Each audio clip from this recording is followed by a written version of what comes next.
And so when we started talking to people in corrections, we could see a little of ourselves in there. We hadn't been incarcerated, but we had so much desperate feelings in ourselves and hopelessness.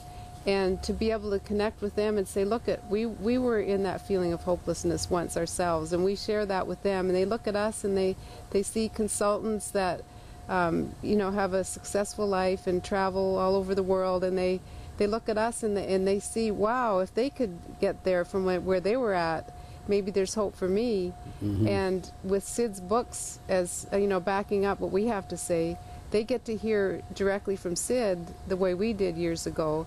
And that's where we really see the power in the results that we're getting. And I mean, he's so well received when he goes in there. People actually just love him, and they're so appreciative. And honestly, I mean, I like to think we're doing good work, but it's Sid's books and his visits that have put it over the top and have moved people to a level that nobody had ever seen before. To a level that the officials that are watching this, judges and so on, are noticing, going, what is going on here, you know?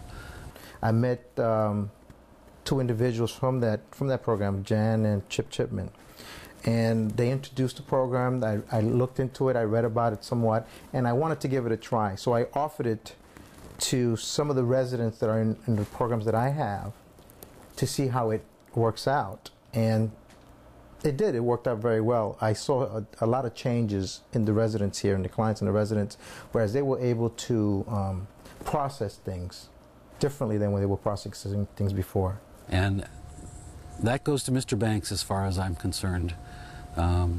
We talk our little stories and stuff, but give those people those books and a chance to sit in their bunks at night and read them and reflect, and you see miracles. You really do see miracles. And the beauty of it is, Sid will be the first one to say that it isn't him. Yeah, right. That when we go in and we see people, no matter what level they are at in life, no matter if they're addicts or whether they're top executives, we help them to look inside themselves and realize there's something of value in there. There's something that they haven't been looking at, and that's why they've gotten into trouble. They're looking at the wrong part of themselves.